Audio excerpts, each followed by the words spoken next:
नमस्कार, मैं डॉक्टर आशीष कुमार श्रीवास्तव हूँ। मैं एक न्यूरोसर्जन और स्पाइन सर्जन हूँ।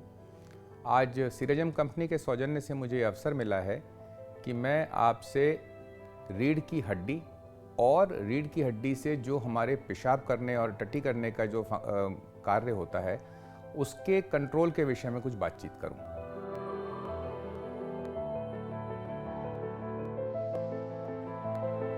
सबसे पहले तो आइए समझते हैं कि हमारी ये जो नेचुरल प्रक्रिया है ना, मलमूत्र निष्कासन या टट्टी पेशाब करने की, या अंग्रेजी में जिसको यूरिनेशन डिफिकेशन कहते हैं, ये कैसे होती है।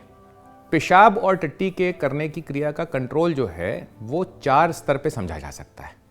सबसे पहले तो हमको अपनी अंतड़ियों से या पेशाब की थैली से पता चलता है कि भाई अब इसमें प्रेशर बढ़ रहा है और हमको इसको खाली करने की ज़रूरत है। ये फंडामेंटल है।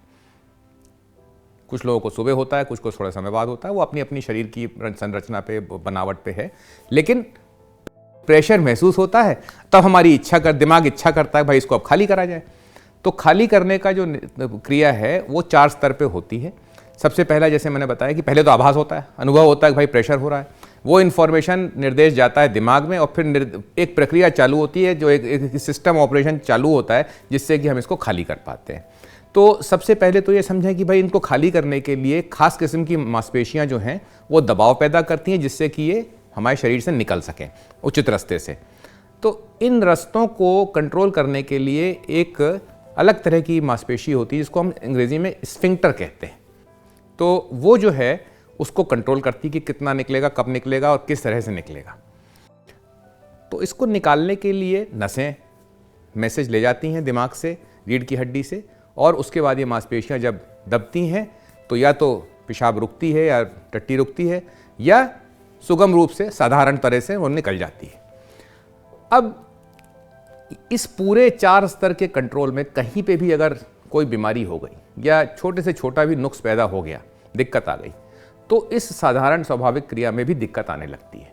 सबसे पहले तो ये समझा जाए कि मलमूत्र को निकालने के लिए जो नसें हैं वो सेक्रल रीजन की नसों से बनती हैं। स्पाइन का जो सेक्रल रीजन होता है ना, कूल्हे का, वहाँ की जो सेक्रल नर्व होती हैं वो कंट्रोल करती हैं कि हम लोग किस प्रकार से सहज तरीके से मलमूत्र निकाल पाएंगे। तो रीढ़ की हड्डी, उससे निकली हुई नसें और मूल रूप से दिमाग, इन सब से जो है हमारा टट्टी और पेशाब करने का क्रिया जो है वो कंट्रोल होती है। रीढ़ की हड्डी के अंदर चोट लगने से, ट्यूमर होने से, इन्फेक्शन होने से, या जो उसमें डिजेनरेटिव चेंजेस उम्र के साथ आते हैं ना, जैसे डिस्क पसर गई, अब डिस्क पसर गई, पीछे की तरफ को पसरी हुई है, तो वो नसों को दबाएगी या स्पाइनल कॉर्ड को दबाएगी। तो उससे जो है इन नसों के काम करने में दिक्कत पैदा होती है और नतीजतन हमारे पेशाब को निकालने में या टट्टी करने में दिक्कत आती है। अगर हम इन चीज़ों का थोड़ा ध्यान रखें तो ये चीज़ों की दिक्कत या तो नहीं होगी, या होगी भी तो इतनी होगी कि हम समय से उसका इलाज कर पाएँ। धन्यवाद।